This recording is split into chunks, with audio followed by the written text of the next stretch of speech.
जब हाल ही में सादिया की नवासी को पकड़ के हज्जाज बिन यूसुफ ने बुलाया तो ये उसने कहा कि तू सुना है कि खुलफा पर अली को फौकियत देती है।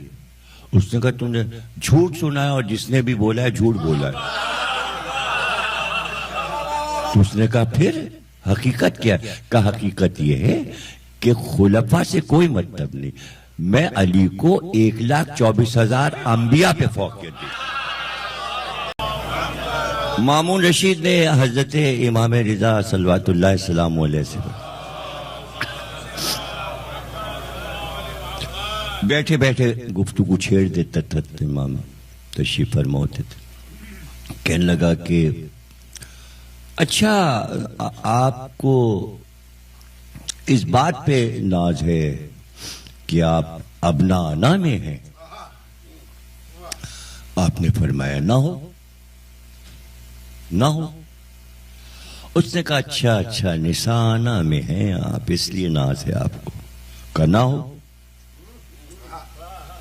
अब एक लफ्ज के मानी वो समझना चाह रहा है, इस तरह गुफ्तगू कर रहा है वो कि खुद ही अभी बता देंगे। उसका अंदाजा गुफ्तगू मामून इसी तरह गुफ्तगू करता था इमाम,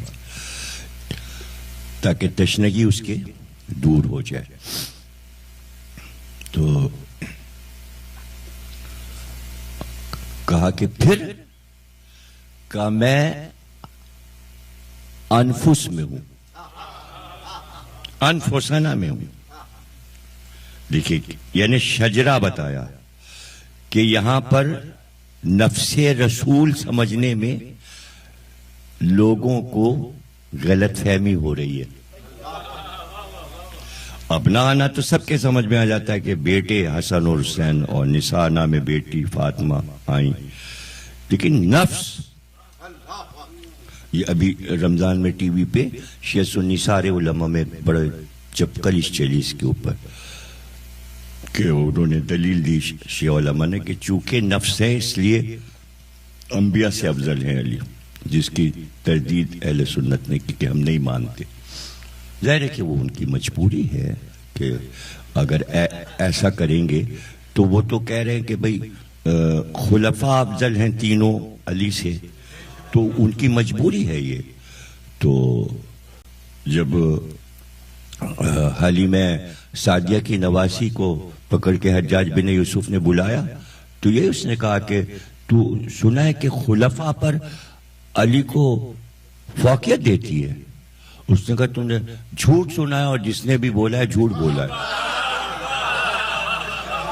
तो उसने कहा फिर हकीकत क्या है? का हकीकत यह है कि खुलफा से कोई मतलब नहीं, मैं अली को 1,24,000 अंबिया पे फौकियत दी। तो जाहिर है उसने बता दिया कि अली का मुआजना खुलफा से नहीं होता। अली की अजमतों को अंबिया के आईने में देखो कि अली किस तरह अंबिया से अफजल है। तो यहां भी अनफुस जो है नफ्से रसूल वो बहुत अहम है। तो रसूलुल्लाह ने अब देखिए आयत शुरू हो रही है फमन हाथ जगह, मत झगड़ा करो। हाथ जगह के मानिए झगड़ा करना, नहीं करो झगड़ा। अब झगड़े की क्या बात है? मिन बात है माजा का मिनल इल्म। अरे भाई इल्म आ चुका, जब इल्म आ चुका है तो उसके बाद झगड़ा कैसा? क्या मंशूर है? देखिए ईद मुबाहिला क्यों मनाई जाए? इसलिए जमाने को बताएं कि ये कितना बड़ा मैसेज आपकी तरफ से जाएगा कि हमारा ये सारा काम क्या है कि भाई जहां पर इल्म होगा, आप मुहावरा बोलते हैं कि जाहिल होंगे इसलिए लड़ रहे हैं, तो आप कहते कि नहीं जहां इल्म होगा वहां झगड़ा नहीं होगा। तो वही बात अल्लाह ने कही कि जब इल्म आ गया तो अब झगड़ा कैसा? भाई क्यों झगड़ रहे हो तुम लोग? तो अब आप देखिए कि वो आए ईसाई नजरान से यमन से चलकर आए और रसूलुल्लाह ने उन्हें समझाया कि नहीं ऐसा नहीं है जो तुम कह रहे हो, ईसा खुदा के बेटे नहीं है। वो नहीं मानी। आयतें उतरी, अल्लाह ने दलील दी, कहा अगर तुम ये कह रहे हो कि जिसके बाप नहीं होता वो अल्लाह का बेटा होता है, तो ये तो आदम को पहले हक हासिल है। उनके तो बाप भी नहीं और माँ भी नहीं, तो वो पहले अल्लाह के बेटे हुए। तो उन्होंने आयत से भी नहीं माना, पैगंबर के इरशादात से भी नहीं माना, किसी बहस को नहीं माना। लेकिन जब रसूल अल्लाह अपने साथ 4 हस्तियों को लाए तो उन्होंने मान लिया। इसके मानी ये है कि अल्लाह जो कह रहा था कि इल्म आ चुका है, झगड़ा ना करो, यही पंजतन पाक इल्म है। जहां 5 का जिक्र आ जाएगा गोया इल्म का जिक्र आ गया, अब झगड़ा नहीं होना चाहिए। यह है मुबाहले का पैगाम। अब उसमें जाहिर है कि उन्होंने देखा, उनको क्या नजर आया, खुद रसूलुल्लाह से पूछा गया तो आपने फरमाया कि आसारे अजाब आ चुके थे, परिंदों ने अपने पर डाल दिए थे, गहन लगने वाला था आफताब को, जमीन में जलजला होने वाला था, धूप तो जर्द होती है लेकिन धूप का चेहरा जर्द हो गया था। ऐसा जमाने पर महसूस हो रहा था, तो उन्होंने आहट महसूस कर ली थी अजाब की, इसलिए कि इतने अजाब की आयात उन्होंने तौरेत और इंजील में पढ़ी हुई थी कि उन्हें यह मालूम था, पहुंचे हुए राहिब थे, कि जब अजाब आने वाला होता है तो उससे पहले क्या होता है। तो वो आसार देख लिए थे, तो उन्होंने फिर फौरन ये साफ बात कह दी कि हम वो चेहरे देख रहे हैं कि अगर वो कह दें तो पहाड़ अपनी जगह छोड़ दें। कुछ नहीं कहा उन्होंने, सिर्फ ये कहा कि अगर ये इशारा करें तो पहाड़ अपनी जगह छोड़ दें। तो जनाब आली ये क्यों कहा कि पहाड़ छोड़ दे? इसलिए कि कुरान में भी और इंजील में भी और तौरेत में भी मसला पहाड़ का ही है। और जनाबे मूसा ने यही कहा कि अगर तुम किताब को कबूल नहीं करोगे तो ये कोहे तूर तुम्हारे सर पर आ जाएगा। और अल्लाह ने पूरा कोहे तूर उठाकर उनके सरों पे यहूदियों के ले आया। ये कुरान की आयत है। इसके माने वो ये देख चुके थे कि अगर नबी कह दे मूसा जैसा तो कोहे तूर जैसा पहाड़ अपनी जगह छोड़ देता है, तो हम जो चेहरे देख रहे हैं ये मूसा से भी अफजल है। ये चाहे तो पहाड़ों जगह से हटा दें, ये इसलिए उन्होंने पहाड़, और हमारे यहां उर्दू में भी बोलते हैं कि इस काम को तो तुमने पहाड़ बना दिया। तो उनकी नजर में सबसे बड़ा काम पहाड़ था, तो इसलिए उन्होंने ये कहा। और उसके बाद रसूल ने कहा अगर वो इकरार न करते तो अजाब उन पर आ चुका था, और अजाब लानत की सूरत में आता। अब वो रुक गई लानत, अजाब रुक गया, वो मुअल्लक हो गई मुबाहले के मैदान में। जब मैं हज करने गया तो मैं मुबाहले की मस्जिद भी गया जहां पर पंजतन बैठे थे। उस जगह तुर्की की हुकूमत ने अपने दौरे हुकूमत में मस्जिद बनवा दी थी, उनको जगह मालूम थी तो उन्होंने बनवाई थी। वो मस्जिद मुबाहला कहलाती थी। अभी उसका नाम सऊदी अरब ने बदला है, मस्जिद माविया रखा है उसका नाम। तो आप देखिए कि कहां मुबाहला और कहां माविया।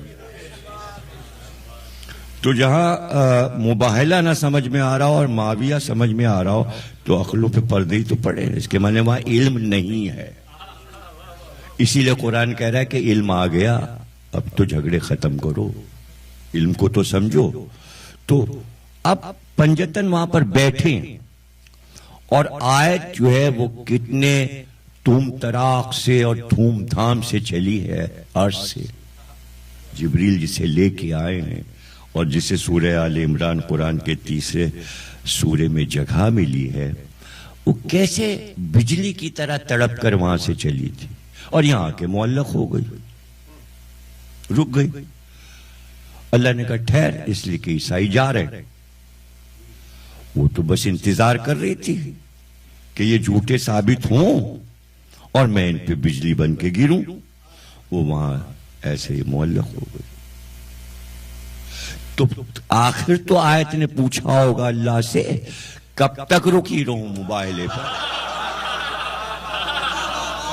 उसने कहा यहीं मुबाहले के मैदान में ठहर जा, मुबाहले के मैदान में ही रुक जा, बस देखना अब जो नबी के मुकाबिल आ जाए उस पे गिरना, जो अड़ जाए उस पे गिरना, जो अली के मुकाबिल आ जाए उस पे गिरना, जो फातिमा के मुकाबिल आए उस पर गिरना, जो हसन के मुकाबिल आए फिर उस पे गिरना, जो हुसैन के मुकाबिल आए फिर उस पे गिरना। तो आप सोचे होंगे कि रसूल अल्लाह के मुकाबिल कौन आया और कहां यह आयत गिरी? तो सबसे पहले तो वहीं गिरी। इसीलिए तो रसूल अल्लाह ने कहा जरा कलम और कागज तो लाओ, ताकि आयत अपना फरीजा तो पूरा कर ले। और सिफीनो जमलो नहरवान में आयत तड़प तड़प के गिरी है, खूब चमकी है, जुल्फिकार से भी ज्यादा ये आयत चमकी है। और फदक के खुतबे में तो पूरे दरबार पे चमक चमक के गिरी। और मदाइन के मैदान में जब हसन सुलोनामा लिख कर दे रहे थे तो उस वक्त गिरी है। और करबला में तो गिरे जा रही है। तो मेरा जुमला जो था वो ये था कि मुबाहले पे अब तक रुकी हुई है, मैदान मुबाहला में रुकी हुई है और वहीं से गिरती है, वहीं से गिरती है। क्या है मुबाहला? मुबाहला भी समझ लीजिए, मुबाहला ये कि एक जगह पर दोनों फरीक आ जाएं, हाजिर हो जाए और वो अल्लाह से बैठ के दुआ करें कि जो झूठा है हम में से उस पे अल्लाह की लानत गिरे, आए अजाब बनकर आए। तो अब देखिए आप कि उस दिन से अब तक हम मुबाहले का मैदान सजाए बैठे, दुश्मन आए।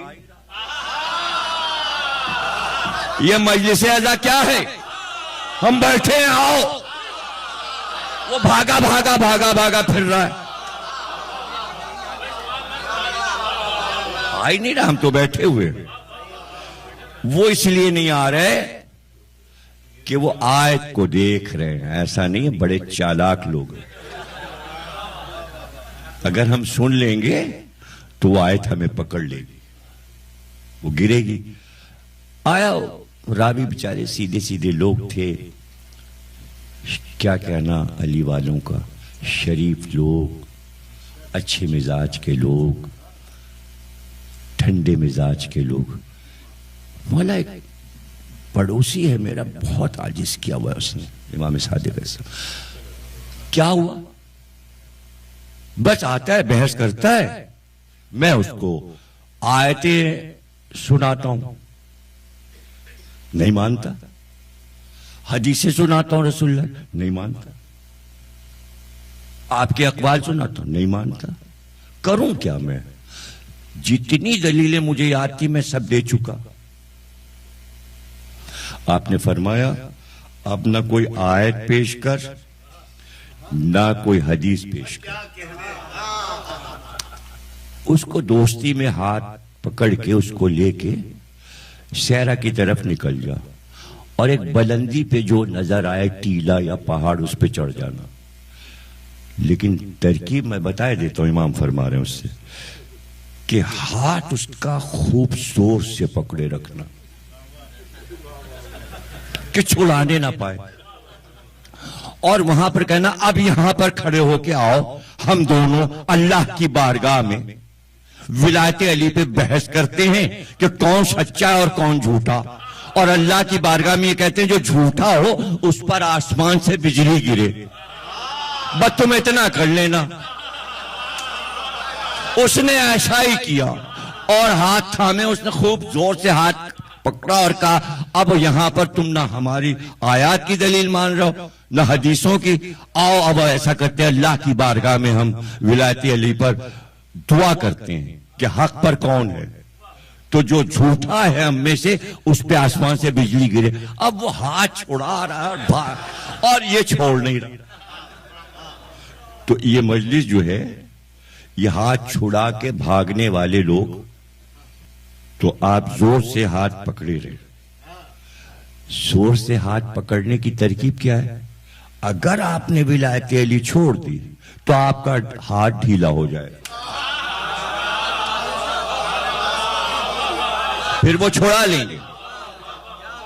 देखिए अभी नहीं भाई हम तुम नमाज पढ़ते हो तुमसे ज्यादा हम पढ़ते हैं, और तुम रोजे रखते हो तुमसे ज्यादा रोजे हम रखते हो, और ये है और तुमसे ज्यादा हज हम करते हैं। कोई बात करने की जरूरत नहीं, ये सब हाथ छुड़ाने वाली बातें हैं।